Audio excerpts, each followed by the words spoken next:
శాంతి. నేను ఆత్మను, నిరాకార జ్యోతిర్బిందు స్వరూపాన్ని, శివ పరమాత్మ నా తండ్రి.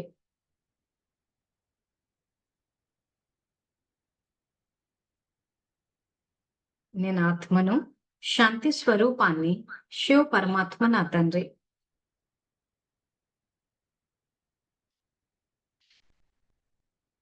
నేను ఈశ్వరీయ విద్యార్థిని, బాబా నాకు టీచర్. బాబా నాకు సద్గురువు, నేను మాస్టర్ సద్గురువును. శివ పరమాత్మ నాకు జీవిత భాగస్వామి, నేను శివ పరమాత్మకు జీవిత భాగస్వామిని. శివ పరమాత్మ నుండి బేహద్ పుత్రవాన్ భవ అనే వరదానాన్ని స్వీకరించి నేను జగన్మాతను అయ్యాను. జగన్మాత స్వరూపంలో పిల్లలందరి పాలన చేయటం నా కర్తవ్యం.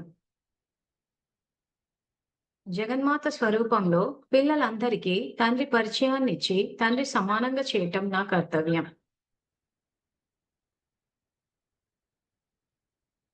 సో ఈ రోజు తండ్రి పరిచయాన్ని ఇచ్చి తండ్రి సమానంగా చేయటం మన కర్తవ్యం అంటే అసలు ఇంతకీ ఏం చెయ్యాలి అన్నదే ఇప్పుడు మనము చెప్పుకుంటున్నాం. Murali 23rd November 1979, page number 111, 111, 1979 November నెల 23వ తారీఖు.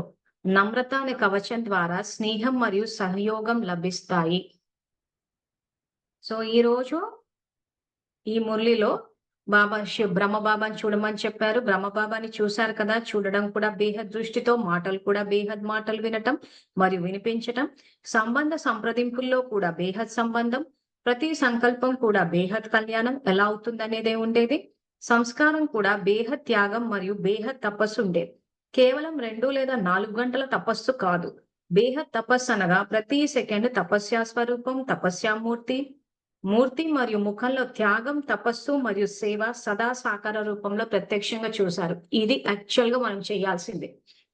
సో బ్రహ్మబాబాని ఫాలో అవ్వాలంటే ఏం చెయ్యాలి అంటే, ఈ మాత్రం మనకు అర్థమైన పూర్తిగా బ్రహ్మబాబా జీవిత చరిత్ర అర్థమైతే మరీ మంచిది.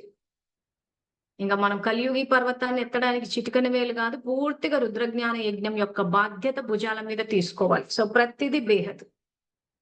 సో ఈ వాక్యాలు అండర్లైన్ చేసుకోండి. సో దీనికి సంబంధించి తర్వాత చెప్తూ బాబా ఏమంటున్నారంటే, ఎప్పటి వరకు కావాలి అనే మాట ఉంటుందో లేదా ఇలా జరగాలని అంటారో అప్పుడు విశ్వంలోని సర్వాత్మల కోరికలను ఎలా పూర్తి చేయగలరు. ఇది కూడా అండర్లైన్ చేయించాను. జస్ట్ ఒక రీక్యాప్ ఇస్తున్నాను, పాత ఎంతవరకు చెప్పుకుంటున్నామా అని చెప్పి. సో ఇచ్చా మాత్రం అవిద్యా స్థితికి వచ్చారు. ఇంకా కావాలి కావాలి అన్న స్టేజ్ కి ఉండకూడదు, ఎందుకంటే బాబా అన్ని ఇచ్చేశారు. సో జ్ఞానం అర్థం కాకపోవడం అంటూ ఉండదు. ఈ రోజు ఆత్మ యొక్క స్వధనం శాంతి ఎట్లయితే ఉందో, ప్రేమ ఎలాగుందో, శాంతి, ప్రేమ, పవిత్రత, జ్ఞానం, సుఖము, ఆనందము, శక్తి అంటున్నామో, ఉదాహరణకు శాంతిని గనక ప్రేమను గనక తీసుకుంటే అది బుక్కులు చదువుకుంటే వచ్చేది కాదు. పుస్తకాలు చదువుకుంటే శాంతి అనుభవం అవ్వడము, ప్రేమ అనుభవం అవ్వడం కాదు. అదే విధంగా జ్ఞానం కూడా పుస్తకాలు చదివితే వచ్చేది కాదు. తెలుసుకున్నా కానీ ఎప్పుడైతే మనలో ఆ వ్యర్థం అన్నది పోతుందో అప్పుడే జ్ఞానం అర్థమవుతుంది, ప్రాక్టికల్ కి తేగలుగుతాం.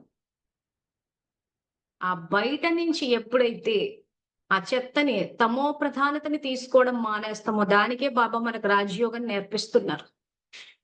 సో ఆత్మ యొక్క స్వధర్మము బాబాకి కనెక్ట్ అయినప్పుడు స్వతహాగా ఎమర్జ్ అవుతుంది. ఒక పక్క నుంచి అది ఎమర్జ్ అయినప్పుడు ఇంకొక పక్క నుంచి కర్మేంద్రియాల ద్వారా వ్యర్థాన్ని తీసుకున్నప్పుడు ఇవి అనుభవంలోకి రావు. అవి రాకపోవడం వల్ల కావాలి కావాలి అన్న మాట వస్తాం. ఆయన జ్ఞానం చెప్పి 2వ సబ్జెక్టే రాజయోగం చెప్పేశాడు. ఆ రాజయోగంలో తాబేలు చిత్రం వేసి కూడా మనం మూడు వీడియోలు చేసాము. మరి ఎంతవరకు చూసారో ఒక్కసారి చెక్ చేసుకోండి. సో జ్ఞానం వినట్లేదా, అర్థం కావట్లేదా అంటే అర్థమవుతోంది. బాబా కనెక్ట్ అవ్వట్లేదా అంటే కనెక్ట్ అవుతున్నారు.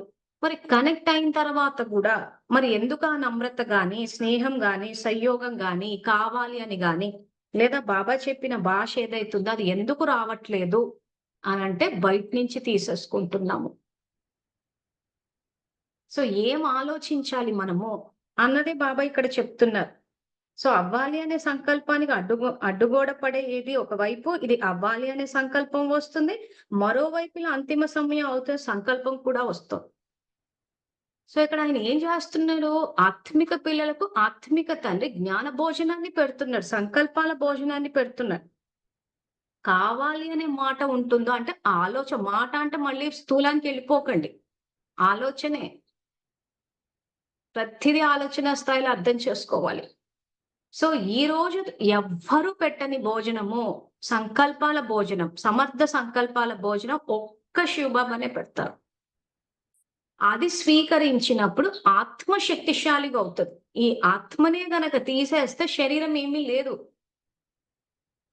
సో సబ్జెక్ట్ అంతా ఆత్మలోనే ఉంది. కానీ సబ్జెక్ట్ ఎట్లా వచ్చిందంటే స్థూల ఆహారం వల్ల అంతా జరిగిపోతుందని ఉంది. ఇంత ముల్లి చదవడం ఎందుకు? సో దేవతలకు కూడా లభించని భోజనం బ్రాహ్మణులకు లభిస్తుంది. ఏ భోజనం అంటే అది సమర్థ సంకల్పాల భోజనం. ఏ సంకల్పం చెయ్యాలి, ఏది చెయ్యొద్దు, జ్ఞాన భోజనము. కానీ ఎందుకు మరి ఆ స్వధర్మం అనుభవం అవ్వట్లేదు మనకి అని అంటే బయట నుంచి వ్యర్థ సంకల్పాలు తీసేసుకుంటున్నాం. బయట నుంచి వ్యర్థ సంకల్పాలు, బయట నుంచి భోజనం తీసేసుకుంటున్నాము. దేనికి? ఆత్మకి.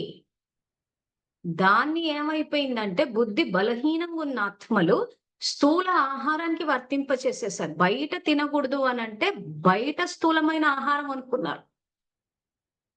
సో ఈ రోజు నేను బాబాని కనెక్ట్ అవ్వడం వల్ల నాకు జ్ఞాన ఖజానా వచ్చింది, శక్తుల ఖజానా వచ్చింది. ఈ ఖజానాలు ఎందుకు అనుభవం అవ్వటం లేదు అంటే దాన్ని ఆస్వాదించాల్సిన సమయంలో బయట నుంచి చెత్త భోజనం అంతా తీసేసుకుంటున్నాం. ఎవరికైనా ఇప్పుడు ఉదాహరణకి బాబా కనెక్ట్ అయ్యాం, శాంతి వచ్చింది.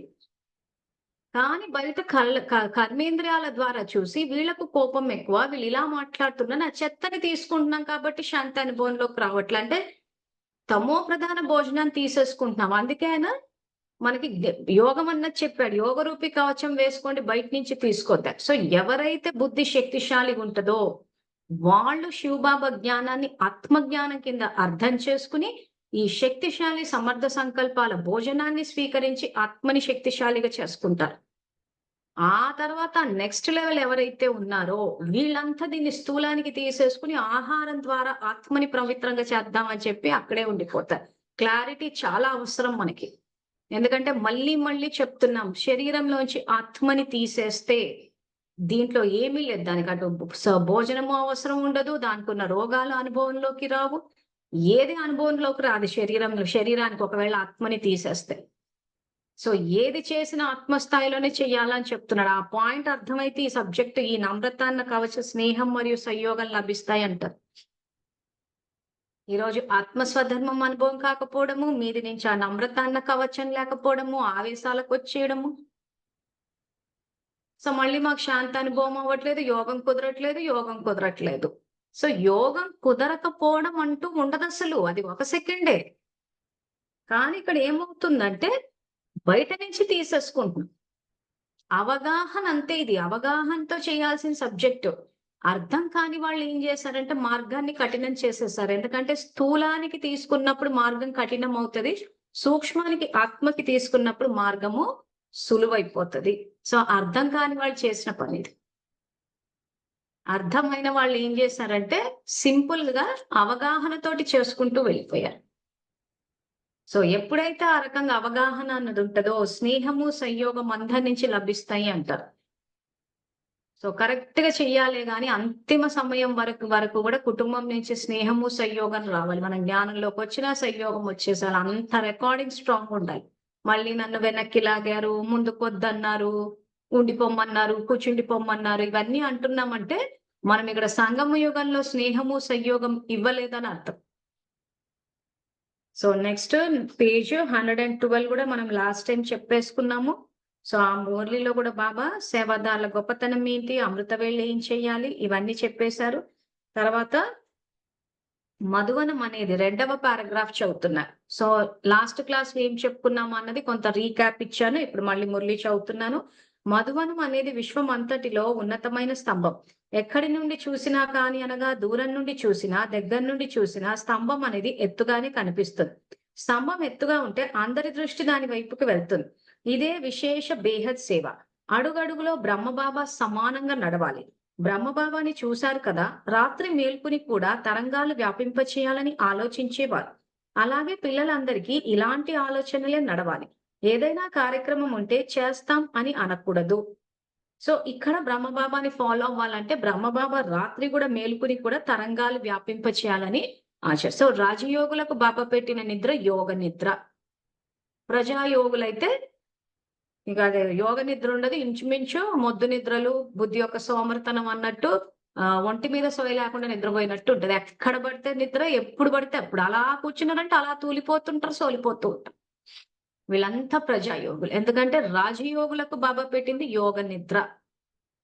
సో, బ్రహ్మబాబా సమానంగా బ్రహ్మబాబా వంశంలో రావాలి. ఆయనతో పాటు రావాలి అనంటే తీసుకునేటప్పుడు సంకల్పాల భోజనం మీద ఎక్కువ కాదు, పూర్తి ఫోకస్ పెట్టాలి. నిద్ర విషయానికొచ్చేసరికి యోగ నిద్ర.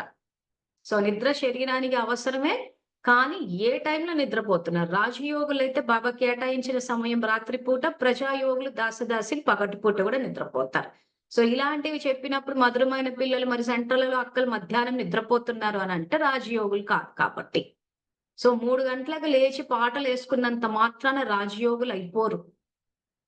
మన పేర్లు రాసుకునేటప్పుడు పేరు ముందు రాజయోగిని అని రాసుకున్నంత మాత్రాన రాజయోగులు అయిపోరు.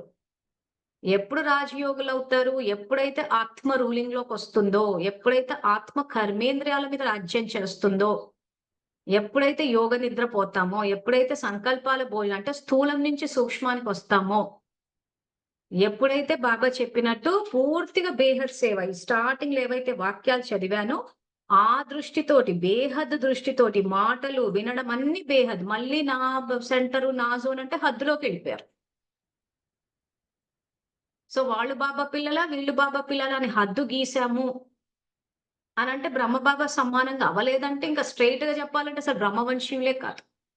బ్రహ్మవంశీయులైతే ఏం జేస్తారు? బేహద్ దృష్టితో చూస్తారు. అంతా తండ్రి పిల్లలే అని చెప్పి. సో, ఈ ఫస్ట్ వాక్యాలేమున్నాయో ఇవి ఎదురుంగా పెట్టుకొని చెక్ చేసుకోండి. అసలు బ్రహ్మబాబా సమానంగా గాదు గదా! కనీసం భక్తుల స్థాయిలన్నా ఆలోచించామా లేదా? భక్తులు గూడా ఈరోజు చేస్తే అయ్యో! అంతా భక్తులే గదా! అయ్యో! అన్నట్టు చేస్తారు గానీ టోటల్ విభజనొచ్చేసింది. సో, ఎట్లా ఉందంటే ఇంక అటు లేరు, ఇటు లేరు అన్నట్టుంది. ఇటు జ్ఞానానికి లేరు, ఇటు భక్తికి లేరు. సో, ఇప్పుడు ఈ మురళి అంతా అందుకే ఇన్ని రోజుల నుంచి క్లాసులు చెప్పుకుంటూ వెళ్ళి అసలు బ్రహ్మబాబా ఏం చేశాడు అన్నది తెలియాలని ఈ మురళి సెలెక్ట్ చేశారు. ప్రతిది బేహద్ అన్నమాట. సో, ఒక్కొక్క వాక్యం తీసుకొని బేహద్ దృష్టి ఉందా? లేకపోతే ఈళ్ళు బాబా పిల్లలు కాదా? అని ఎవరికి ఆళ్ళు పరిశీలన చేసుకోండి. మీకు తెలిసిపోతది బ్రహ్మబాబా వంశంలోకొస్తారా లేదా?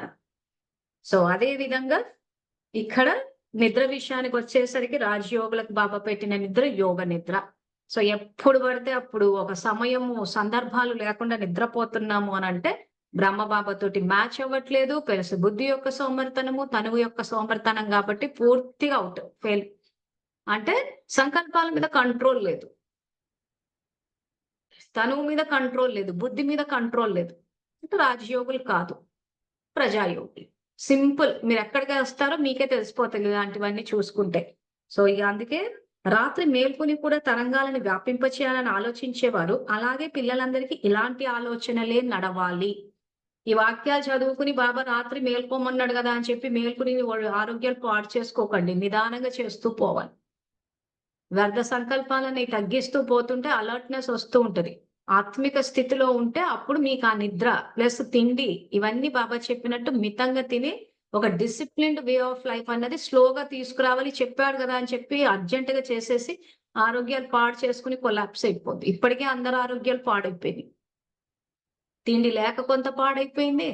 నిద్ర లేక పూర్తిగా పాడైపోయింది. అమృత వేళ అని భయపడి చచ్చారందరూ. చేసిన వాళ్ళంతా ఏం సాధిచ్చారు? సో, పొద్దున లేసి పాటలేసుకొని కూర్చొని మేము రాజయోగులం అయిపోయామనంటే కాదు. ఇదిగో ఈ క్వాలిటీస్ ఉన్నాయా అన్నది ఇంపార్టెంట్. సో, కాబట్టి మళ్ళీ చెప్తున్నాము. అమృత వేళను చూసి భయపడకండి. అమృత వేళ చేయకపోతే ఏవో కొంపలంటుకుపోతాయి అంటే సత్యుగానికి రావడానికి ఏం చెయ్యాలి అనంటే ఈ మొదటి వాక్యాలు. ఈ బ్రహ్మబాబాకు సంబంధించిన ఏవైతే అండర్‌లైన్ చేశానో ఇవి ఉన్నాయా చూడండి అంతే. అంతే తప్పితే బ్రహ్మబాబా పొద్దున్న లేసి పాటలేసుకొని సత్యుగానికొచ్చినట్టు శివబాబా 1000 మురళీలు ఎక్కడా చెప్పలేదు. కానీ జ్ఞానం బయటికెలా వచ్చిందంటే అమృత వేళ లేస్తే ఎళ్ళిపోతారు సత్యుగానికి. అమృత వేళ ఒక రోజు మిస్ అయిపోయారంటే ఇంక అయిపోయింది మీ పని. మరి ఈ క్వాలిటీస్ అన్ని మిస్ అయితే ఎక్కడికి వెళ్ళాలి? ఇప్పుడు ఈ బ్రహ్మబాబా గురించి బాబా ఓ త్యాగము, తపస్సు ఏవేవేవో అన్ని మొత్తం అంతా చెప్పేసినప్పుడు సపోజ్ అమృత వెళ్ళేసి పాటలు వేసుకున్నాము. కానీ బ్రహ్మబాబా క్వాలిటీస్ ఒక్కటి కూడా మనలో లేవనుకోండి. ఇప్పుడు బాబా శివబాబా చెప్పినట్టు. ఈ క్వాలిటీస్ ఏవి లేకపోతే మరి అప్పుడెక్కడికెళ్ళాలి? సో, మనం ఎవరైనా అలాంటి రాంగ్ ఇన్ఫర్మేషన్, రాంగ్ గైడెన్స్ ఇచ్చేటప్పుడు అడగాలి మనం. అమృత వేళ మిస్ కాని వాళ్ళు ఎవరైనా ఒకరు ఉన్నారంటే మరి ఇన్ని బ్రహ్మబాబా క్వాలిటీస్ అన్ని మిస్ అయిపోతే ఎక్కడికొస్తారు అని అడగాలి. అప్పుడు అసలు జ్ఞానం బయటకొస్తది. సో, అసలు జ్ఞానం బయటికి తేవడం అంటే పుస్తకాలు ఎదురుంగేసుకొని తెలుగు చదవడం కాదు. నోరిప్పాలి మనం. నోరు విప్పిన రోజున అప్పుడు అసలు సత్యమైన జ్ఞానం బయటకొస్తది. సో, ప్రశ్నించడం అనంటే ఎక్కడ అన్యాయం జరుగుతుందో అక్కడ ప్రశ్నించడం. అంతేగాని ఎక్కడ కన్వీనియంట్‌గా ఉంది అవతలోళ్ళు మమ్మల్ని ఏమి చెయ్యరు. సేఫ్ జోన్‌లో ఉన్నాము. సేఫ్ జోన్‌లో ఉన్న చోట నోర్లిప్పడం కాదు. సేఫ్ జోన్‌లో ఎవరైనా నోరిప్పుతారు. ఎక్కడైతే సత్యం అనేది సప్రెస్ చేయబడిందో దాన్ని డబుల్ ఫోర్స్ తోటి బయటకొస్తదంట అక్కడ నోరిప్పాలి. మన పట్ల దౌర్జన్యాలు జరుగుతున్నాయంటే అప్పుడు నోరిప్పాలి. సో, ఇప్పటి నుంచి జ్ఞానం మనమంతా సంఘటనగా ముందుకెళ్దామని అనుకుంటున్నాం కాబట్టి అందరిలోనూ అమృత వేళ అంటే భయం తీసేయండి. యుగమే అమృత వేళ. సో, నిద్రపోమా రాత్రి పూట నిద్రపోతాం. కానీ మితంగా తింటాము. ఎంత అవసరమో అంతవరకే నిద్రపోతాం. అలా మొద్దు నిద్రలు ఒంటి మీద సోయి లేకుండా పగలనక, రాత్రనక ఎందుకంటే చూస్తున్నాం కదా! పొద్దున్న లేసేస్తున్నారు. 3 గంటలకు లేవాలంటే మాకు అలవాట్లయిపోయినియి అని జెప్పేసి లేస్తారు. సరిగా నిద్రపోరు పూర్తిగా. కునుకుపాట్లు. మళ్ళీ 5కో నిద్ర తీస్తారు. మళ్ళీ 7కి లేస్తారు. మళ్ళీ ఇష్టం వచ్చినట్టు తినేస్తారు. మళ్ళీ ఆవలిస్తూనే ఉంటారు. మళ్ళీ మధ్యాహ్నం కాగానే మళ్ళీ నిద్ర. ఒక డిసిప్లిన్ లేకుండా పోయినాది. అసలు క్రమశిక్షణ అన్నది లేకుండా పోయింది. ఒక తిండి విషయంలో గాని, నిద్ర విషయంలో గాని, ఆచార వ్యవహారాలు గాని, ఒక టైమ్ టేబుల్ గాని దేంట్లో డిసిప్లిన్ లేదు. ఎట్లా రాజయోగులయ్యారు ఈళ్ళు? మరి క్వాలిటీస్ ఏం కనిపించట్లేదు ఎందుకు? ఎందుకంటే అసలు మురళి జ్ఞానాన్ని ధారణే చేయలేదు. ఈ స్థూలానికి ఎక్కువ ఇంపార్టెన్స్ ఇచ్చేసారు. ఇక్కడ చూస్తేనేమో బాబా మరి బేహద్, బేహద్, బేహద్ అంటుంది. సో, బ్రహ్మబాబా చేసేటప్పుడు కూడా కేవలం 2 లేదా 4 గంటల తపస్సు కాదు. బేహద్ తపస్సు అనగా ప్రతి సెకండ్ తపస్య స్వరూపం. అందుకే అందరూ అండర్‌లైన్ చేసుకోండి. ఇప్పటి నుంచి మాకు పుస్తకాలు లేవండి. పుస్తకాలు ఎదురుంగా పెట్టుకొని అండర్‌లైన్ చేయండి. ఎవరెవరైతే బ్రహ్మబాబా వంశంలోకి రావాలనుకుంటున్నారో ఇంక గంటల యోగము, అమృత వేళ యోగం కాదు. మొత్తం యుగమే అమృత వేళ. ప్రతి నిమిషం అమృత వేళ. ప్రతి సెకండ్ అమృత వేళ. ప్లస్ మృతము. మృతము లేనిది ఏంటి ఇక్కడ? ఆత్మ. ప్రతి సెకండ్ ఆత్మిక స్థితిలో ఉంటారు. అది 3-5 గంటలకు పాటలేసుకొని కూర్చునే కబ చ జ్ఞానం గాదు శివబాబా చెప్పేది. ఇక్కడ వాక్యం మళ్ళీ చూడండి. అందరూ మీ కళ్ళతో చూడండి. ఆ అమృత వేళ అంటే ఆ భయం అన్నది పోతది. సో, ఇక్కడ కేవలం 2 లేదా 4 గంటల తపస్సు కాదు. బేహద్ తపస్సు అనగా ప్రతి సెకండ్ తపస్య స్వరూపం. తపస్సంటే ఏంటి? ఒకరి స్మృతిలో ఉండడం. శివబాబా స్మృతిలో ఉండడం. ప్రతి సెకండ్. సో, ప్రతి సెకండ్ ఎలా ఆయన స్మృతిలో ఉంటామనంటే కర్మయోగులం. ఉద్యోగ, వ్యాపారం, వ్యవసాయాలు చేయమా అంటే చేస్తాము. కానీ చేసేటప్పుడు ఎలా చేస్తాము? నేను ఈశ్వరీయ సేవ కోసం అవతరించాను. నేను ఈశ్వరీయ సేవ కోసం వెళ్తున్నాను అని చెప్పి సంకల్పం చేసి ఆత్మిక స్థితిలోకి వెళ్లి బాబా ఏవైతే ఇంతకాలం మనం క్లాసుల్లో చెప్పుకుంటూ వెళ్ళామో ఆ పద్ధతిలో వెళ్లి చేసేసొస్తాం. కర్మయోగులు అయితే. సో, బాబా చెప్పినట్టు మనం ఈశ్వరీయ సేవకి వెళ్తున్నాము అనంటే బాబా గుర్తుంటేనే కదా వాక్యం గుర్తుంటది. సో, బాబా స్మృతులు ఉన్నట్టే గదా! సో, వాక్యం గుర్తొచ్చిందంటే ఎవరికి గుర్తొచ్చింది? ఆత్మకే గుర్తొచ్చింది. సో, ఆత్మకి తండ్రి గుర్తున్నాడు కాబట్టే బాబా యొక్క వాక్యాలు గూడా తండ్రి యొక్క వాక్యాలు గూడా గుర్తున్నాయి. సో, మన కార్య వ్యవహారాలు చేసుకుంటాము. కానీ బాబా చెప్పినట్టు కర్మయోగులం అవుతాం. సో, ఉద్యోగం చేసేవాళ్ళు ఏం చేయాలో గూడా మనం ఆల్రెడీ చెప్పేసుకున్నాం 2 క్లాసులు. తర్వాత ప్రకృతి వ్యవసాయం చేసేవాళ్ళు ప్రకృతికి ఏ రకంగా ఇవ్వాలో తెలుసు. వ్యాపారం చేసేవాళ్ళు ఇదే పద్ధతి అందరికీ స్వరూపం ద్వారా. సో, చేస్తూ పోయినప్పుడు కర్మయోగులం అవుతామే తప్పితే అది కూర్చొని చేసే గంటల యోగం కాదు. అది స్టార్టింగ్‌లో వచ్చిన చిన్న పిల్లల కోసం చెప్పినది. సో, మనం ఇప్పుడు పూర్తిగా బ్రహ్మబాబా లాగా మెచ్యూర్డ్‌గా పరిపక్వంగా బిహేవ్ చేయాలి. ఇంకా అమృత వేళెన్ని చేయాలి, ఇంకా యోగం కుదరట్లేదనంటే ఇంకా ప్రైమరీ స్టేజ్‌లోనే ఉన్నామని అర్థం. సో, ఆ రకంగా ఇప్పుడు ఏదైతే బాబా చెప్తున్నారో ఆ రకంగా మనము రాత్రి అంటే మొత్తం చూపిస్తున్నాడు. ఏం చేస్తే మీకు స్నేహం, సంయోగం వస్తది అని చెప్పి. సో, ఈ రోజు మనం కూర్చొని పొద్దంతా నిద్రపోతూ ఉంటే ఎవరొచ్చి స్నేహం, సంయోగం ఎప్పుడు నిద్రపోతూనే ఉంటారంట. ఈ మధ్య అందరికి జ్ఞానం అర్థమవుతోంది. చూస్తేనే అర్థమైపోతోంది. బుద్ధి యొక్క సోమరితనం, తనువు యొక్క సోమరితనం అని. అలా చూసిన వాళ్ళకి మన స్వరూపం ఆ రకంగా సోమరితనంతోటి ఉంటే ఎవరైనా సంయోగం ఇస్తారా? వాళ్ళు ఎప్పుడు చూసినా పడుకొనే ఉంటారు అని చెప్పి వదిలేస్తాం. సో ఇంకేం స్నేహం వస్తది? ఏం సంయోగం వస్తది? నమ్మకం కుదురుతదా అసలు మన మీద? కుదరదు. ఎందుకంటే వీళ్ళు ఎప్పుడు నిద్రపోతారేమో, ఏం పట్టించుకోరు, అన్నీ మర్చిపోతారు. అంత మెస్సప్. ఒక లీడర్‌షిప్ క్వాలిటీస్ ఉండవు. ఒక సిస్టమాటిక్ అప్రోచ్ ఉండదు. ఒక టైమ్ టేబుల్ ఉండదు. ఎప్పుడు చూసినా మర్చిపోయాం, మర్చిపోయాం, మర్చిపోయాం. ఎందుకు మర్చిపోతున్నారు? ఎప్పుడు పడితే ఓ పద్ధతి పాడు లేకుండా నిద్రలు పోతారు కాబట్టి. సో అలాంటి వాళ్ళు మేనేజ్ చేసే ఇష్యూస్ అట్లాగే ఉంటాయి. ఆ వెంటున్నోళ్ళు అలాగే ఉంటారు. అందరూ కలిపి మెసప్ చేసుకొని కూర్చుంటారు. ఫైనల్‌గా సేవలంటేనే విసుగొచ్చి ఇంక బాబా చెప్పినట్టు ఆ ఉత్సాహ ఉల్లాసాలుండవు. ఎందుకు పెట్టుకున్నామా అన్నట్టు ఉంటది. సో ఇవన్నీ ఒక్కొక్కటి చెక్ చేసుకుంటూ పోతే మీకే తెలిసిపోతాయి.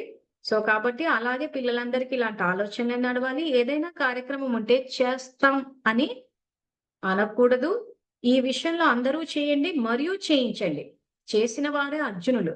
మీరు అందరిని చూస్తూ ఉంటే అలాగే ఉండిపోతారు. సో చూస్తూ ఉంటే ఏమైతది? చూస్తూ ఉండిపోతారు. సో వీళ్ళంతా ఎవరు? ప్రజాయోగులు. సో ఆ సత్యత్రేత ద్వాపర కలియుగాన్ని నడిచేటప్పుడు ఆ రాజకుటుంబీకులంతా వస్తూ ఉంటే వీళ్ళు అలా నిల్చొని చూస్తుంటారు. మనం సినిమాల్లో చూస్తుంటాం కదా! రాజు అంబారి మీద వస్తుంటే ప్రజలంతా నిలబడి చూస్తుంటారు. ఎవరు వాళ్ళు? ఇప్పుడు చూస్తూ ఉన్నవాళ్ళు. సో అందుకే మీరు అందరిని చూస్తూ ఉంటే అలాగే ఉండిపోతారు. ఎవరు చేస్తారో వారిని అందరూ అనుకరిస్తారు. సో ఇప్పుడు చెక్ చేసుకోవాలి. అవతలోళ్ళు చేస్తుంటే మనం చూస్తూ ఉన్నామా? లేదా మనము వెళ్లి ఇన్వాల్వ్ అయిపోయి చేస్తాము అని చేస్తున్నామా? సో, సేవలు అడిగి తీసుకుంటే ఎక్కువ మార్కులేస్తారు. అవతల వాళ్ళు ఇస్తే తీసుకుంటే రెండో నంబర్‌లోకొస్తారు. ఎందుకు అడిగి తీసుకుంటే మార్కులెక్కువేస్తా అంటున్నాడు? బాధ్యత తీసుకున్నారు కాబట్టి. ఇక్కడే అందరూ ఫెయిల్ అయితారు. అమ్మో! అడిగితే అంత నెత్తిన పడిపోతదేమో! అడిగితే లోకువగా చేసుకుంటారేమో! మన ఇది మన ఏమంటారు దాన్ని? మన ఏదో మర్యాద పోతదేమో! ఏమనుకుంటారో ఏమో! మనమేంటి అడిగేది? ఎక్కడ ఏది అడగాలనో అది అడగరు. పనికిమాలిన విషయాలు మాత్రం అడుగుతుంటారు. అసలు అడగాల్సింది ఇక్కడ సేవలే. సంఘటనలో ఉండి సేవ చేయడం అనేది మనం చేసుకున్న అదృష్టం. అది అందరికీ రాదు సేవా ఫలం. మనం లాస్ట్ టైమ్ క్లాస్‌లో కూడా చెప్పాము. చేయమని చెప్పాడు బాబా. నిరాకారి స్థితిలో ఉంటేనే సేవా ఫలం లభిస్తది. అంటే బాబా దగ్గరుండి అలాట్ చేస్తాడు అలాంటి వాళ్ళకి సేవలు. లేదు పేరు ప్రతిష్టల కోసం చేస్తే ఏమన్నాడు? నేను సంయోగం ఇవ్వను అన్నాడు. మన లాస్ట్ క్లాస్ దాని గురించే చెప్పుకున్నాం. సో, కాబట్టి ఈరోజు ఇక్కడ ఏమంటున్నారంటే, మీరు అందరిని చూస్తూ ఉంటే అలాగే ఉండిపోతారు. ఎవరు చేస్తారో వారిని అందరూ అనుకరిస్తారు. రొట్టెలు తయారు చేస్తున్నా, ఏ సేవ చేస్తున్నా కానీ శక్తిశాలి స్మృతి స్వరూపంగా ఉండాలి. మనస్సు ద్వారా విశ్వసేవ చేయండి. విశ్వసేవాదారులు ఒక పని కాదు, 2 పనులు చేస్తారు. స్థూలంగా చేతులు పని చేస్తున్నా కానీ మనస్సు ద్వారా శక్తుల యొక్క దానం ఇస్తారు. సేవా సమయంలో సదా ఇదే ధ్యాస ఉంచుకోండి. గుణమూర్తి సేవ చేయాలని. అప్పుడు డబుల్ సంపాదన అవుతుంది. సదా డబుల్ సేవ చేయండి. మిమ్మల్ని మీరు విశ్వ పరివర్తనకు నిమిత్తంగా భావించండి. సో, ఇక్కడ మళ్ళీ సేవల విషయానికొచ్చేసరికి, ఈ రొట్టెలు చేయడం గాని ఒక ఎగ్జాంపుల్ ఇచ్చాడాయన. మళ్ళీ బాబానే చెప్పాడు రొట్టెలు చేయమన్నాడు గదా! అని మళ్ళీ ఇగ కిచెన్ ఒకటే మన ప్రపంచం అనుకోద్దు. ఇక్కడ 3 లోకాలున్నాయి. పరంధామము, సూక్ష్మవతనము, సాకార లోకం మొత్తం 3 లోకాల్లో మనకు నడవాలి. అంతే తప్పితే ఒక కిచెన్‌లో కూర్చొని చపాతీలు చేసుకోవడం కాదు. మళ్ళీ ఇలాంటి ముల్లు చెప్పి బాబానే చెప్పారు గదా! బాబానే రొట్టెలు చేసుకోమన్నారు గదా! బాబానే తినమన్నారు గదా! ఉన్నాయి వాక్యాలు అవి గూడా ఉన్నాయి. తినండి, తాగండి, మజా చేయండి అనుంది. బాబానే చెప్పారు గదా! అని. మరి ఈ వాక్యాల పైన విశ్వసేవ చేయమని చెప్పి ఎవరికి చెప్పారు? అంటే నాకు చెప్పారు. సో, నేను జేస్తా. సో, ఎవరికి వాళ్ళు వాక్యాలు చదువుకుని బాబా విశ్వసేవ చేయమని చెప్పి నాకు చెప్పారని ఎవరికి వాళ్ళు అనుకుని చెయ్యాలి. అప్పుడేమైతది? కల్పమంతా కడుపు నిండా తిండొస్తది. అలా కాకుండా ఇప్పుడు కూర్చొని ఉత్తనే రొట్టెలే చేసుకుంటాను, పాటలేసుకొని కూర్చుంటానంటే మరి ఏం భాగ్యం తయారవుతదో తెలీదు మరి. ఎందుకంటే నాది నేను వండుకు తిని విశ్వసేవ చేశానంటే మరి అదేం లాజిక్కో నాకు తెలీదు మరి. ఎందుకంటే ఇక్కడ ఆయన చెప్పేదాన్ని బట్టి చూస్తే మాత్రం మొత్తం అందరికి ఇంకేకంగా రాత్రి గూడా మేల్కొని చేయండి అంటున్నాడు మరి. సో, కాబట్టి ఏం చేయమంటున్నాడు ఇక్కడ? పనులు చేస్తూ మనస్సు ద్వారా శక్తుల యొక్క దానం ఇవ్వండి అంటున్నాడు. సో విశ్వ సేవాదారులని ఎవరైతే అనుకుంటున్నారో 2 పనులు చేయాలి. ఒక పని పట్టుకుంటే ఇక నేను ఇదే పని మీద ఉంటా అంటారు కొంతమంది. నేను ఇది చేస్తున్నాను కాబట్టి అది చేయను. ఇది అయ్యాక అది ఆలోచిస్తాను. సో ఇది ఎవరు మాట్లాడతారు? సాధారణమైన సేవాదారులు మాట్లాడారు. విశేష సేవాదారులైతే ఏం చేస్తారు? ఒక టైమ్ టేబుల్ యేసుకుంటారు. అన్ని సేవలు చేస్తారు. ప్రతి సేవ చేసేటప్పుడు శక్తి యొక్క దానము, ఆ తర్వాత గుణమూర్తి. ఈ రోజు మనం ఒక సేవ చేస్తున్నామంటే మన స్వరూపాన్ని చూస్తే అందరికి ప్రేరణ రావాలి. సో ఇప్పుడు బాబా చెప్పిన ఎగ్జాంపులే తీసుకుంటే సపోజ్ రొట్టెలు చేసే సేవే ఉందనుకోండి. మనం రొట్టెలు చేసేటప్పుడు మన యొక్క స్వరూపం చూస్తే అవతలోళ్ళకి ప్రేరణ రావాలి. ఎందుకంటే కొంతమందిని వంట చేస్తే ఒక టెన్షన్ కాదు, ఒక కంగారు. ఎందుకంటే ఓ ప్లానింగ్ ఉండదు. ఆ కిచెన్‌లోకెళ్ళిపోయి హడావిడి హడావిడిగా చేసేసి పెట్టేసి ఆళ్ళని చూస్తుంటే తెలిసిపోతది. అబ్బా! ఇంత టెన్షన్ ఎందుకు ప్లాన్ చేసుకోలేదా అని చెప్పి. టెన్షన్ పడిపోతుంటారు. వస్తువులు కింద పడిపోతుంటాయి. ఇంక ఏంటో అసలంత మెస్సీ టైపింగ్. ఎంత చెప్పినా తక్కువే స్టోరీ. ఎందుకంటే ఇప్పటికే చాలా చెప్పేసుకున్నాం ఇలాంటి విషయాల్లో. సో, అప్పుడు ఎవరికైనా వాళ్ళని చూస్తే అసలు ప్రేరణొస్తదా? వంట చేసేటప్పుడు. లేదా చేసేటప్పుడు ఇప్పుడు అందరికి ఇదెందుకు సర్లే ఏదో ఒకటి ఇంత పచ్చడేస్తే సరిపోతది. ఏదో ఇంత చేస్తే అయిపోతది. లేదా అయిష్టంగా వండడం. లేదా ఏదో ఒకటి పడేసి అయిపోయిందంటే అయిపోయింది అనిపించడం. అలా వంట చేసేటప్పుడు అటువంటి స్వరూపాన్ని చూస్తే ఎవ్వరికీ గుణదానం జరగదు. మనం చేసే ప్రతీదీ ఒక కళ అయ్యుండాలి. అదే వాళ్ళు వంట చేస్తున్నారంటే అంత పద్ధతిగా చేస్తారు. ఏ రకంగా అంటే స్టార్టింగ్‌లో కొంచెము అలవాటయ్యేంత వరకు మెస్సప్ అయ్యే అవకాశాలుంటాయి గానీ, ఒక స్టేజ్‌లో ఇంప్రూవ్‌మెంట్ అన్నది కనిపిచ్చాలి. ఫస్ట్ డేనే పర్ఫెక్షన్ రాదెవ్వరికీ. సో, ఫస్ట్ డే డెఫినెట్‌గా అటు ఇటు అవుతాయి.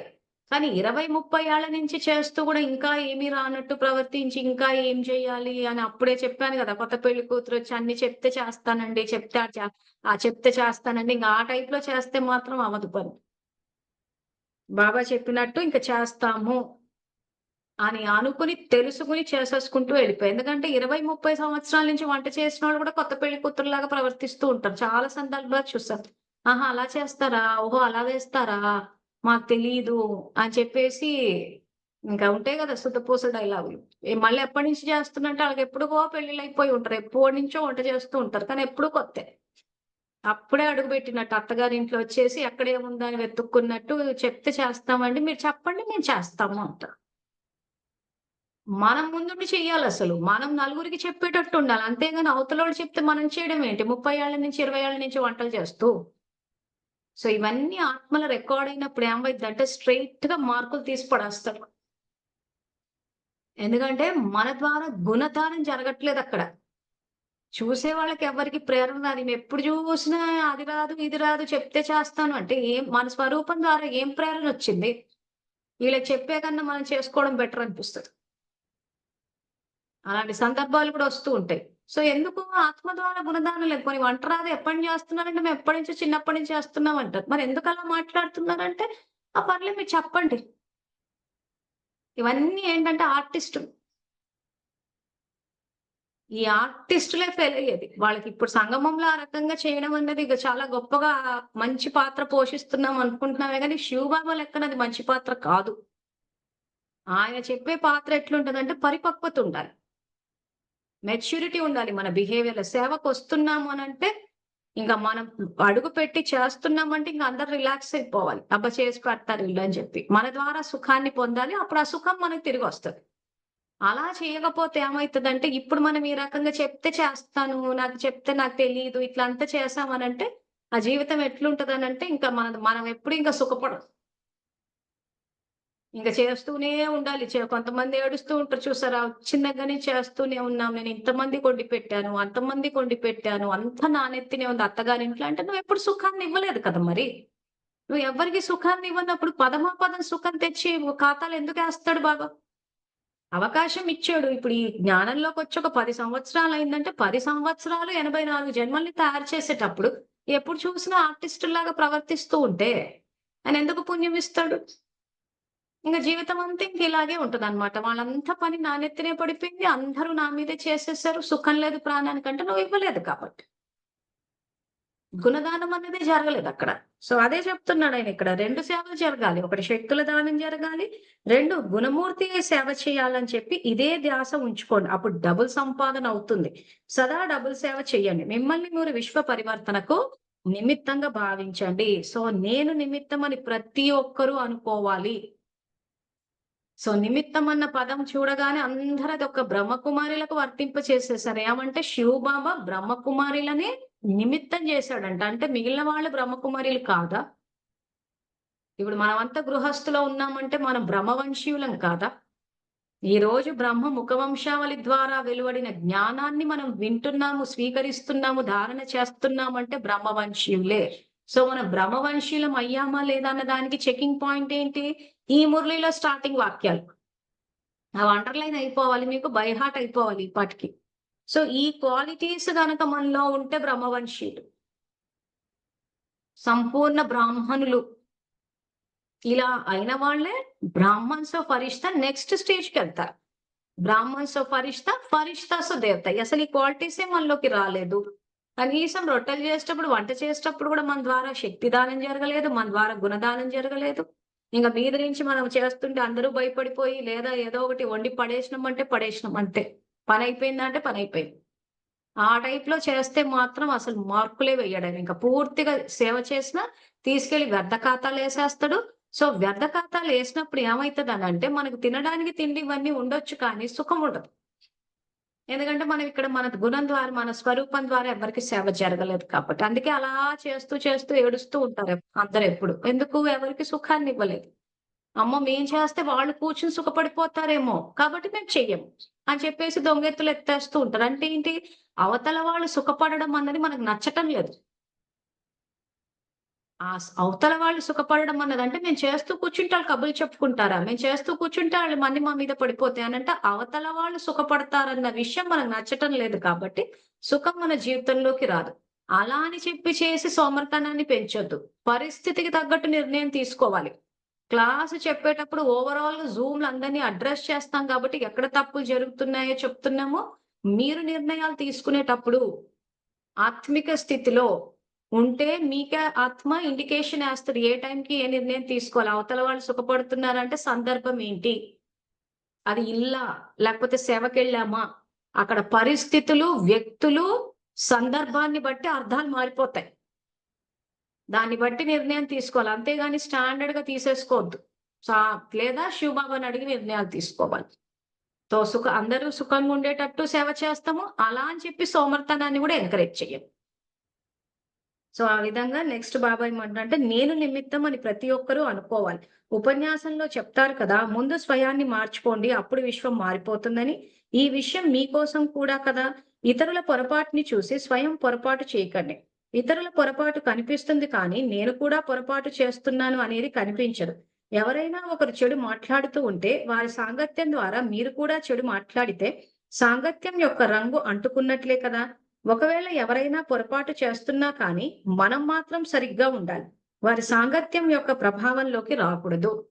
సో, ఇక్కడ చెడు అనేసరికి ఏమైపోతుందంటే, బాబానే చెప్పారు చెడు మాట్లాడొద్దు అని చెప్పి.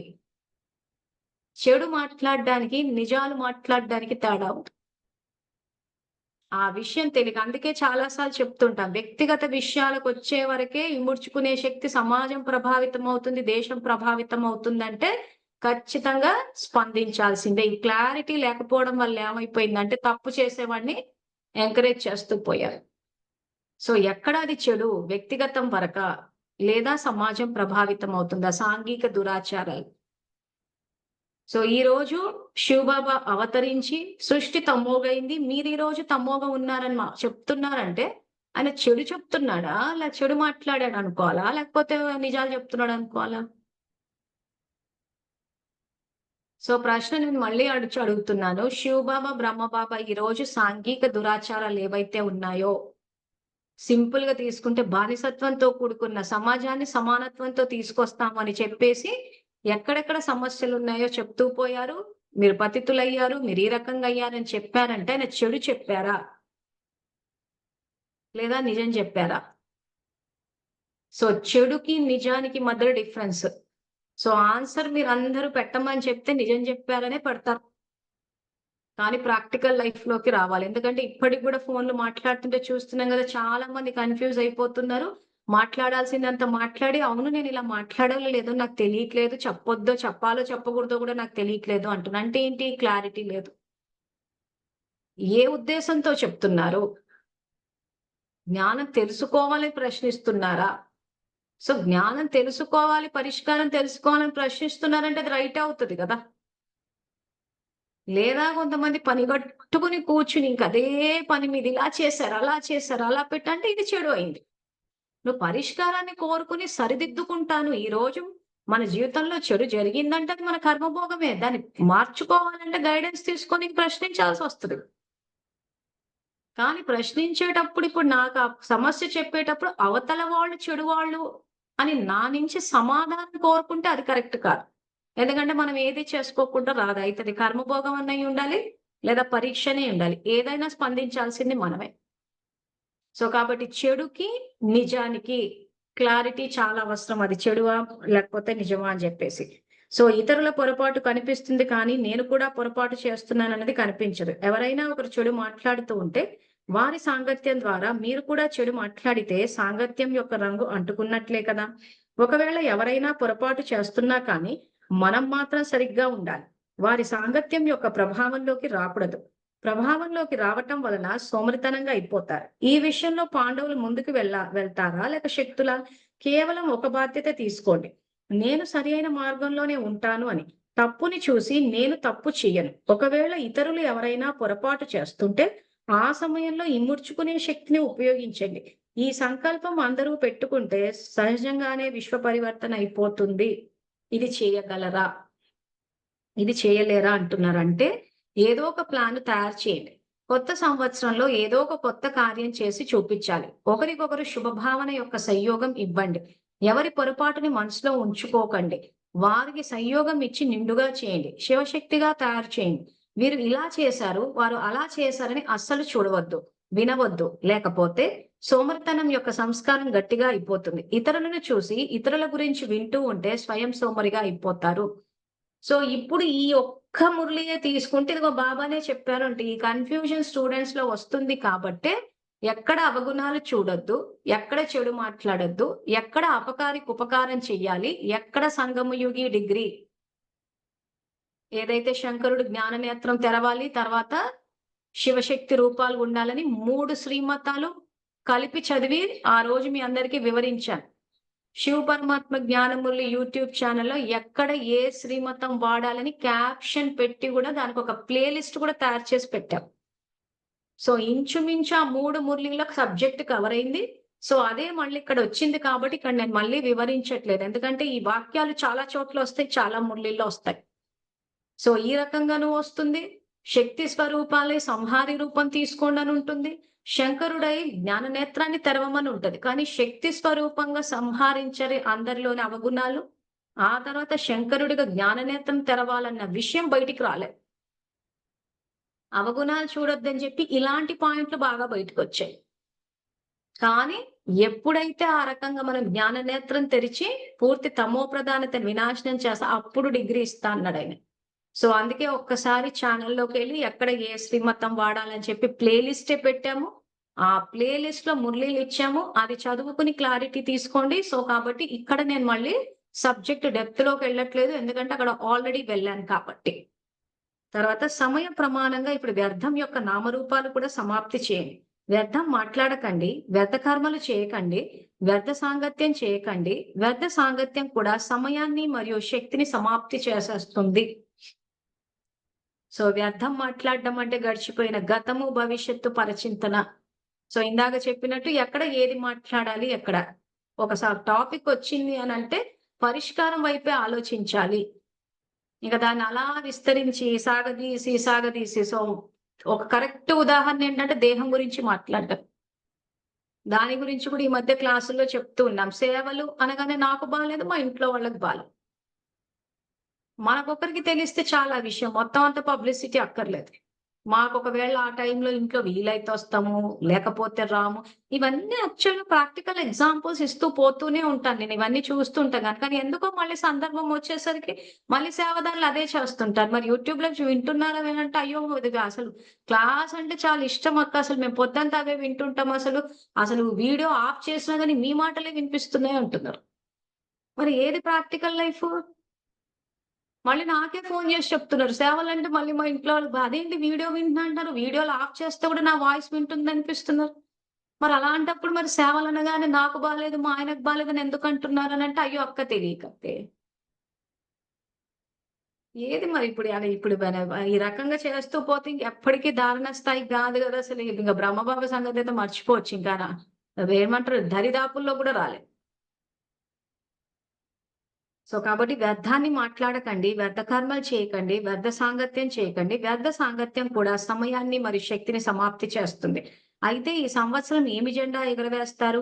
మీలో లోపం వెతకాలని ఎవరు ఎంత ప్రయత్నించినా కానీ, మీలో కొద్దిగా కూడా పాత స్వభావ సంస్కారాల అలజడి కనిపించకూడదు.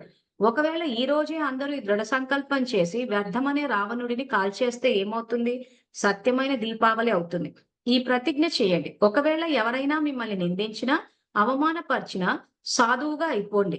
నిందించిన వారిపై కూడా పూలవర్షం కురిపించండి. వారు ఇలా అన్నారు, అందువలనే ఇలా అయ్యింది అని అనకండి. పూలవర్షం కురిపించడం అంటే ఏంటి? స్థూలమైన పూలు కాదు. వరదానాలు. సో, వరదానాల వర్షం కురిపించాలి. అలా కురిపించినప్పుడు ఏమవుతది? వారు ఇలా అన్నారు, అందువలనే ఇలా అయ్యింది అని అనకండి. కొన్ని సందర్భాల్లో ఏదైనా "నువ్వు అన్నావుగా అందుకే జరిగింది" అంటారు. సపోజ్ ఎక్కడికన్నా పోయినప్పుడు ఇది ట్రైన్ రాదేమో నువ్వు అన్నావు గదా! అందుకే అయింది. వాళ్ళన్నంటే వాళ్ళ మాటకు అంత పవర్ ఉంటే మీ మాటకేమైంది? మీ సంకల్ప శక్తి ఏమైంది? యోగం, యోగం అని చెప్పి కూర్చున్నప్పుడు ఎవరో అంటే అయిపోతే మీరు రివర్స్‌గా అనండి. ఇంకేమన్నా జరుగుతది. వాళ్ళంటే జరిగిందంటే మనం అంటే కూడా జరగాలి గదా! సో, ఇదేంటంటే అజ్ఞానం వల్ల మెచ్యూరిటీ లెవెల్స్ లేనప్పుడు, పరిపక్వత లేనప్పుడు ఇలాంటివన్నీ బాబా చెప్పిన ఈ మాటలన్నీ ఎందుకొస్తాయంటే పరిపక్వత లేని ఆత్మలు మాట్లాడే మాటలు ఇవన్నీ. ఇంకా అంత మెచ్యూరిటీ లెవెల్స్ ఉండవండి. ఇంకా పూర్తిగా ఏమంటారు దాన్ని ప్రైమరీ స్టేజ్ టైప్ అన్నమాట. సో, అందుకే బాబా ఎలా మాట్లాడాలని చెప్పి వారు ఇలా అన్నారు, అందువల్లనే ఇలా అయ్యిందని అనకండి. ఎవరు ఏం చేసినా, ఒకవేళ తప్పు చేసినా కూడా మీరు మాత్రం సరిగ్గానే ఉండండి. సో, మనం ఏం మాట్లాడాలి, ఏం మాట్లాడకూడదు, ఏం ఆలోచించాలి, ఏం ఆలోచించకూడదు అవన్నీ రివైజ్డ్ కోర్స్ మురళిలో వచ్చేసాయి. ఎవరు ఏం చేసినా, ఒకవేళ తప్పు చేసినా కూడా మీరు మాత్రం సరిగ్గానే ఉండండి. ఎవరైనా మిమ్మల్ని 10 మాటలు అన్నారు. మీరు వారిని ఒక మాట అన్నారు. అయినా కానీ కమల పుష్ప సమానంగా కాలేదు కదా! మనపై నీటి బిందువు పడిపోయింది. ఎవరైనా మీతో గొడవ పడినా కానీ మీరు మాత్రం వారికి స్నేహం అనే నీరుని ఇవ్వండి. దీనితో వారి అగ్ని చల్లారిపోతుంది. అలా ఎందుకు, ఇలా ఎందుకు అన్నారంటే వారిపై నూనె వేసినట్లే. సదా నమ్రత అనే దుస్తులు ధరించి ఉండాలి. నమ్రత అనేది కవచం. కవచాన్ని తీసేస్తున్నారు. ఎక్కడ నమ్రత ఉంటుందో అక్కడ స్నేహం మరియు సంయోగం స్వతహాగానే ఉంటాయి. ఎక్కడ స్నేహం, సంయోగం ఉంటాయో అక్కడ అగ్నిలో నూనె వెయ్యరు. అయితే ఈ సంవత్సరం ప్రతి ఒక్కరు ఏం చేస్తారు అంటున్నారు. సో, ఇప్పుడు ఇవన్నీ విని ప్రాక్టికల్‌గా తేవాలి అనంటే మీకు ఎంత వర్స్ట్ ఆఫ్ ద సిట్యుయేషన్స్ వచ్చినా కానీ అటువంటి చోట నమ్రతతోటి, వినయ విధేయలతోటి ఉండడము అనంటే, మనము తిరిగి రివర్స్ అవ్వడం కాదు. ఎగ్జాంపుల్‌కి మన రమణమ్మ టైప్. అట్లాంటి సంఘటనలు మన ఇళ్ళలో కూడా జరుగుతూ ఉంటాయి. సో, ఆ రేంజ్‌లో అరిచేటప్పుడు మనం తిరిగి అరవడం కాదు. మనం సైలెంట్ గానే ఉంటాం. ఆ తర్వాత ఏమంటున్నాడు, ఆ రకంగా ఉండి వాళ్ళకి స్నేహము, సంయోగం ఇవ్వాలి. అంటే రమణమ్మకి ఏమివ్వాలి నేను? శక్తినివ్వాలి. ఆ శక్తినివ్వడాన్ని బాబా ఇక్కడ స్నేహము, సంయోగం కింద తీసుకుంటాడు. సో, ఏ రకంగా అయితే మన రమణమ్మక్క ప్రవర్తించిందో ఇంచుమించు అందరూ అంటే ఒక బ్రహ్మకుమారిలే కాదు, మన కుటుంబం నుంచి లెక్కేసుకుంటే గూడా చాలా మంది ప్రవర్తిస్తారు. అసలు ఒకరి సంగతెందుకు మనము ప్రవర్తించొచ్చట. సో, ముందు మనకి మనం సంయోగం ఇచ్చుకోవాలి. సో, అందుకే మీకు సబ్జెక్ట్ అర్థం కావడానికి worst of the situation Ramanamma examples ఇస్తున్నా. సో, జనాలు ఇష్టం వచ్చినట్టు మాట్లాడేస్తూ ఉంటారు. సో, స్నేహము, సంయోగము ఇవ్వడం అంటే దాని అర్థం ఏంటంటే శక్తినివ్వడం. ఇప్పుడు ఇందాక మనం చదివిన 112 పేజ్‌లో అదే చెప్పారు. 2 సేవలు చేయండి అంటున్నాడు. సో, మన కర్మయోగులమై చేస్తాము, శక్తినిస్తాము, మన స్వరూపం ద్వారా కూడా ఇస్తాం. సో, రికార్డింగ్ మన ఆత్మలో జరుగుతుంది కాబట్టి మనం జాగ్రత్త తీసుకోవాలి. సో, వాళ్ళు చెయ్యట్లేదు గదా అని చెప్పి మనము చెయ్యకుండా ఎళ్ళిపోతే ఏమవుతదని చెప్పాడు బాబాయ్ మురళిలో? సోమరిగా అయిపోతారు అన్నాడు. సో, అందుకే నెక్స్ట్ ఇక్కడ ఏమంటున్నారంటే అందరూ ఏమి చేస్తారు? సంస్కారాలైతే రకరకాలుగా ఉంటాయి కానీ, ఆ సంస్కారాల యొక్క ప్రభావం మీపై ఉండకూడదు. సో, ఏ సంస్కారాల ప్రభావం మన మీద ఉండాలి? శివబాబా, బ్రహ్మబాబాది ఉండాలి. సంస్కారాలైతే అంతిమం వరకు కొంతమందికి దాసీ సంస్కారాలుంటాయి. కొంతమందికి రాజా సంస్కారాలుంటాయి. సంస్కారాలు మారిపోవాలని ఎదురు చూడకండి. కానీ నాపై ఎటువంటి ప్రభావం పడకూడదు అని అనుకోవాలి. ఎందుకంటే ప్రతి ఒక్కరి సంస్కారాలు రకరకాలుగా ఉంటాయి. ఎవరో ఒకరు మాయ రూపంగా వస్తూనే ఉంటారు. ఇది అయితే సమాప్తి అయిపోదు. కానీ దానిలో స్వయం సాక్షిగా మరియు కమల పుష్ప సమానంగా రక్షణగా ఉండాలి. ఇదైతే చేయగలరు కదా! సో ఏం చెయ్యాలి అని బాబా గైడెన్స్ ఇస్తున్నారు. ఈ వాక్యాలు అండర్‌లైన్ చేసుకోండి. సో ఎవ్వరి సంస్కారాల యొక్క ప్రభావం మన మీద పడొద్దు. సంస్కారాలైతే రకరకాలుగా ఉంటాయన్న దగ్గర నుంచి ఇదైతే చేయగలరు కదా! ఇది చెయ్యండి అని చెప్తున్నాడాయన. సో పరిశీలించుకోండి అసలు ఇంతకి ఇది చేస్తున్నారా లేదా అని చెప్పి. సో ఏం చెప్తున్నాడాయన? సంస్కారాలైతే రకరకాలుగా ఉంటాయి కానీ, ఆ సంస్కారాల యొక్క ప్రభావం మీపై ఉండకూడదు. సో ఎక్కడైనా ప్రభావితం అయ్యారు ఎవరి సంస్కారానికన్నా అంటే, ఇక్కడ మన ప్రాక్టికల్ లైఫ్ దెబ్బతిన్నట్టే. సంస్కారాలైతే అంతిమం వరకు కొంతమందికి దాసీ సంస్కారాలుంటాయి. కొంతమందికి రాజా సంస్కారాలుంటాయి. సో రాజా సంస్కారమా, దాసీ సంస్కారమా ఎట్లా అనేది త్యాగం భాగ్యం అన్న మురళిలో చెప్పారు బాబా. ధారణ చేస్తే దేవతలు, చెయ్యకపోతే దాసీలు. సో ఎగ్జాంపుల్స్ ఇప్పటికి చాలా ఇచ్చేసాను. సో రాజయోగుల, ప్రజాయోగుల. సో ప్రజలు, దాసదాసులు ఇంచుమించు మురళీలో బాబా ఎలా వాడాడంటే, ప్రజాయోగులు, రాజయోగులు అంటే ప్రజలు అనంటే దాసదాసీలు కూడా వస్తారు. ఇప్పుడు విశ్వమహారాజు ఉన్నాడు. విశ్వమహారాజు తర్వాత వచ్చే ఆ రాజ్యంలో వాళ్ళు ఎవరైతే ఉన్నారో వాళ్ళంతా ఆయనకు ప్రజలే అవుతారు. ఆ ప్రజల్లో డబ్బున్న షావుకారు వర్గం ఉంటది, దాసీ వర్గం ఉంటది. అంత కలిపి కూడా ప్రజలన్న సందర్భాలు ఉన్నాయి. రాజయోగులు, ప్రజాయోగులు అని. ఇక్కడ మళ్ళీ దాసీలు అన్నట్టు చెప్తున్నారు. సో కాబట్టి ఆ క్లారిటీ కూడా మనకు అవసరము. ఎందుకంటే ఆయన సబ్జెక్ట్ చెప్పేటప్పుడు చాలా సందర్భాల్లో విశ్వ మహారాజుల వైపు నుంచి చెప్తాడు. అంటే ఆయన చెప్పే సబ్జెక్ట్ యాక్చువల్ గా రాజకుటుంబీకులకు చెప్తున్నారు. ఎవరైనా రాజకుటుంబీకులు అవ్వలేదంటే చదువుకోకపోతేనే అవుతారు. సో కాబట్టి సంస్కారాలు మారిపోవాలని ఎదురు చూడకండి. ఎవరివి అవతలోళ్ళు మారాలి అని ఎదురు చూడకండి అంటున్నాను. కానీ నాపై ఎటువంటి ప్రభావం పడకూడదని అనుకోవాలి. ఎందుకంటే ప్రతి ఒక్కరి సంస్కారాలు రకరకాలుగా ఉంటాయి. ఎవరో ఒకరు మాయ రూపంగా వస్తూనే ఉంటారు. ఇదైతే సమాప్తి అయిపోదు అంటున్నాడు. అంటే మాయ రూపంగా అంతిమం వరకు వస్తూనే ఉంటారు. కానీ మనం జాగ్రత్తగా ఉండాలి. సో మాయ రూపంగా వచ్చి ఏం చేస్తారు? మనకే వెన్నుపోటేసేస్తారు. వెన్నుపోటేయడం అంటే ఏంటి? మన సేవలు చేస్తుంటే ఆపేస్తూ ఉంటారు. సో ఇందాక కూడా చెప్పాను కదా, మీరు చేయకండి అని చెప్పేసి మన చేత సేవలు నిలిపేస్తారు. సో మనకు బుద్ధి బలహీనంగా ఉండడం వల్ల నా మంచి కోసమే చెప్తా అని చెప్పేసి అలా కూర్చుండిపోతారు. సేవల వల్ల ఇందాక ఈ రొట్టెల విషయంలో చెప్పినట్టు. సో మన సేవల వల్ల ఎవరికీ సుఖాన్ని ఇవ్వరు. కాబట్టి ఆ సుఖం అనేది తిరిగి రాదు. సో ఎప్పుడు చూసినా ఇంకా ప్రతి నిమిషం కష్టాలే ఇంకా. అప్పటికప్పుడు సంపాదించుకోవడం, తినడము, ఎప్పుడు భవిష్యత్తు అంటే బెంగే.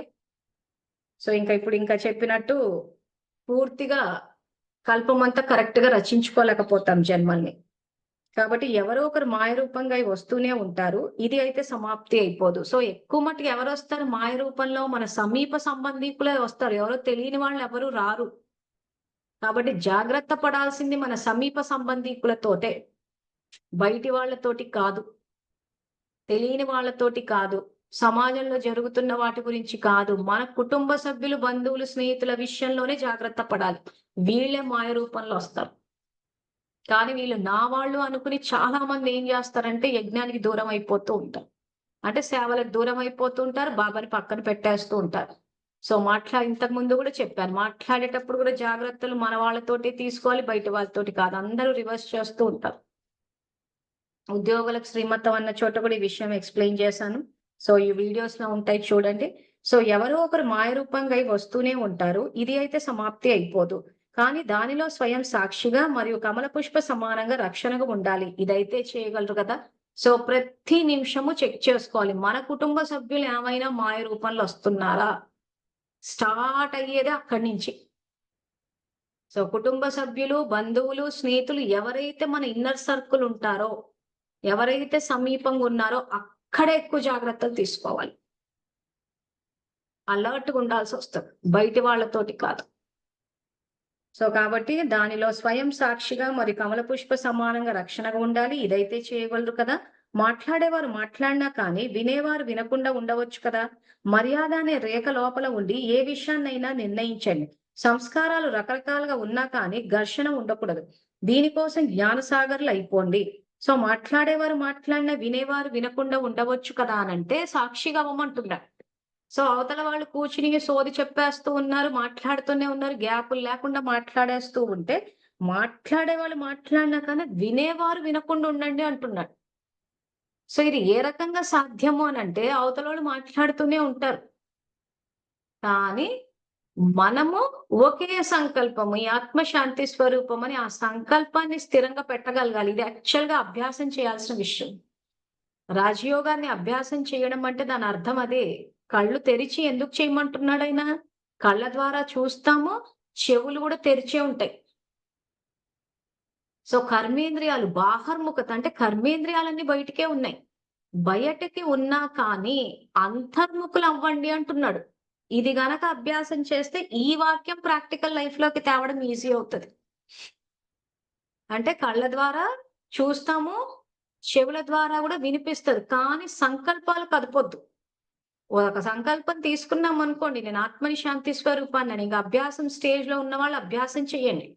నేను ఆత్మని శాంతి స్వరూపాన్నన్నది మీరు సంకల్పం చేసి ఎంతసేపు దాన్ని స్థిరంగా పెట్టగలరు?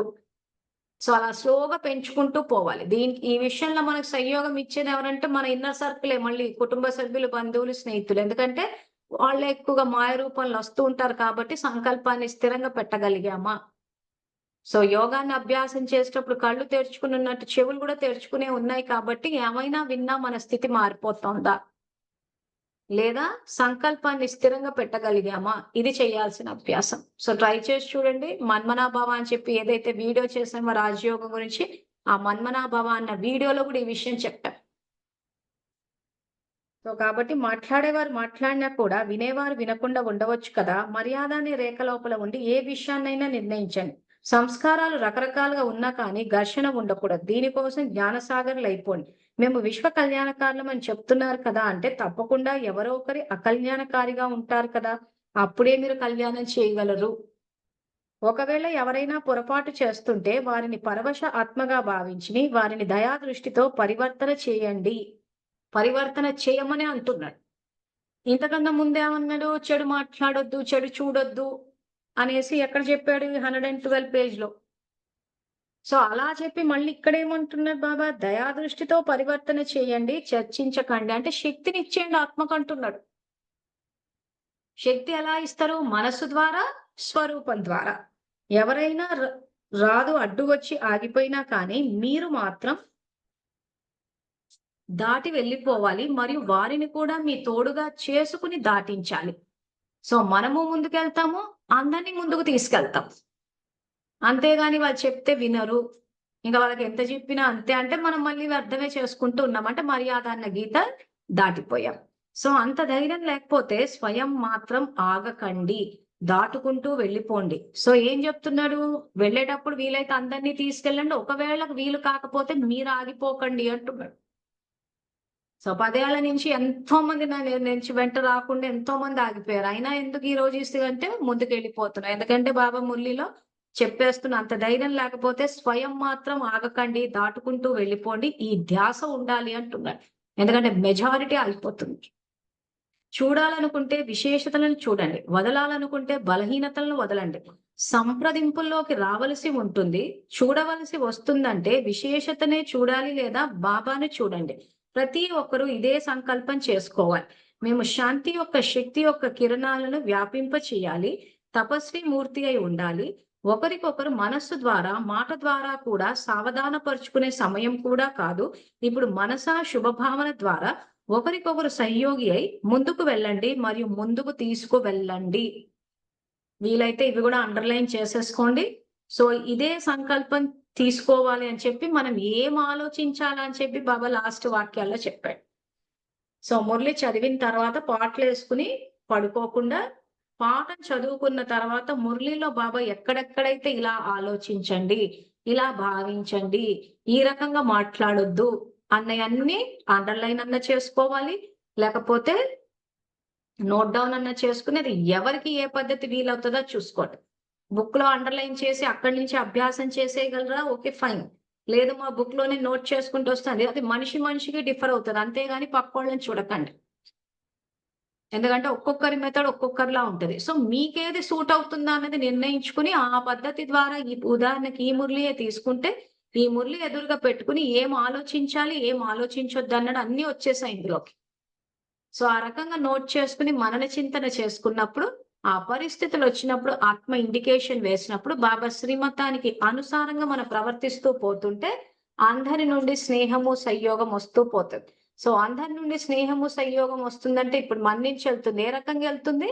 మనసు ద్వారా శక్తి, స్వరూపం ద్వారా గుణదానం.